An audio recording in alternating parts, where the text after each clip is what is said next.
রথযাত্রায় যোগদান করতে সাথে সার্থক করে তুলুন। শাস্ত্র পণ্ডিতরা যদি আপনি এই রথের উপরে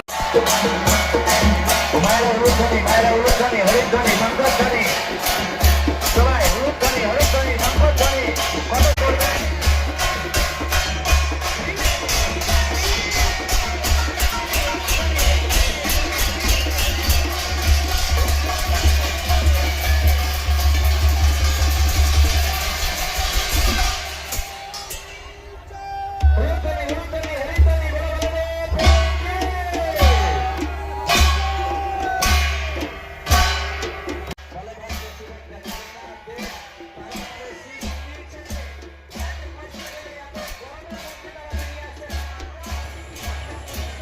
জয় জগন্নাথ।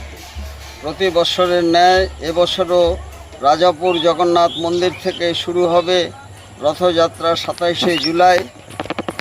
3টি সুসজ্জিত রথ জগন্নাথ, বলদেব এবং সুভদ্রা মহারানী নেমে আসবেন রাজপথে ভক্তদের দর্শনের জন্য।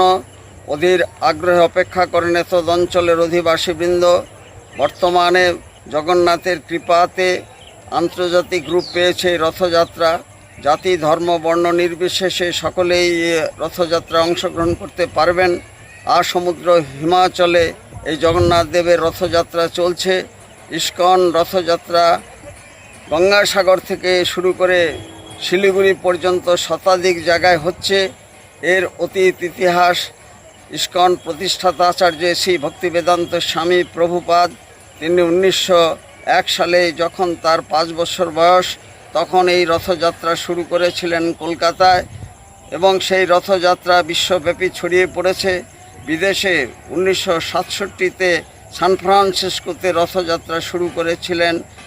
ইস্কনের ইতিহাসে এই রথযাত্রা একটি মহামিলনের উৎসব, ভক্ত ভগবানের মিলনের উৎসব। জাতি, ধর্ম, বর্ণ নির্বিশেষে সকলেই এই রথযাত্রায় অংশগ্রহণ করতে পারবেন।